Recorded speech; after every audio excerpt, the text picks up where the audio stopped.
എന്താണ് ഒരു ഓർമ്മ പറയാൻ പറഞ്ഞാൽ? പല ഓർമ്മകളിൽ ഏറ്റവും കൂടുതലും എൻ്റെ ഫാദർ അവിടുത്തെ പ്രൊഫസറായിരുന്നു, English department head of department ആയിരുന്നു. അപ്പോൾ പുള്ളിക്കാരൻ അവിടെ ഉണ്ടായിരുന്നത് കൊണ്ട് നമുക്ക് പലപ്പോഴും തലയെ കൂടെ മുണ്ടിട്ട് നടക്കേണ്ട ഗതികേടായിരുന്നു.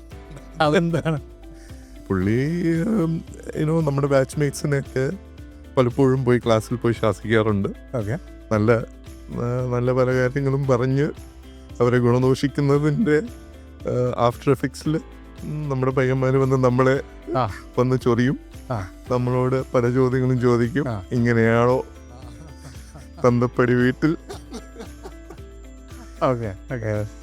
പക്ഷേ ഫാദർ പൊതുവെ എല്ലാവരുമായിട്ടും വളരെ ഒരു ഫ്രണ്ട്ലി ഇതായിരുന്നു പുള്ളിക്കാരൻ. എനിക്ക് തോന്നുന്നു പിന്നീട് പിൽക്കാലത്ത് പല പിള്ളേരും വന്ന് പുള്ളിക്കാരനോട് അവരുടെ മധുര ഓർമ്മകളൊക്കെ ഷെയർ ചെയ്യും. പിന്നെ അവർ എപ്പോഴും വളരെ റെസ്പെക്ട്ഫുള്ളി കാണുന്ന ഒരു വ്യക്തിയായിരുന്നു. കാര്യം 1980s ഷേക്സ്പിയറിൻ്റെ ഭവനം കണ്ട ഒരു വ്യക്തി എന്ന നിലയിൽ എൻ്റെ ഫാദർ പുള്ളിക്കാരൻ്റെ എക്സ്പീരിയൻസും എന്ന് പറഞ്ഞാൽ ലൈഫിലെ ഓപ്പർച്യൂണിറ്റി പുള്ളിക്കാരൻ ഉണ്ടായത് വന്ന് ക്ലാസ്സിൽ വർണ്ണിക്കുമ്പോൾ അത് ആ കാലത്തെ അല്ല നമ്മൾ പഠിച്ചിരുന്ന കാലത്തെ പിള്ളേർക്കൊന്നും ഈ ഇന്നത്തെ പോലെ യൂട്യൂബിലോ അല്ലെങ്കിൽ വീഡിയോസ് കാണാനുള്ള ഒരു അവസരമില്ല.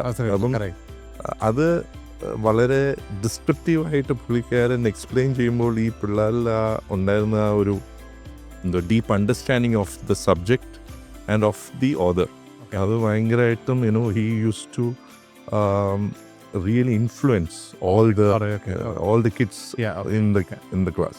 പിന്നെ പുള്ളിക്കാരൻ അവിടെ പൊതുവെ പ്രൊഫസർ ആയിരുന്നത് കൊണ്ട് ഞാനൊരു നോട്ടപ്പുള്ളിയായിരുന്നു.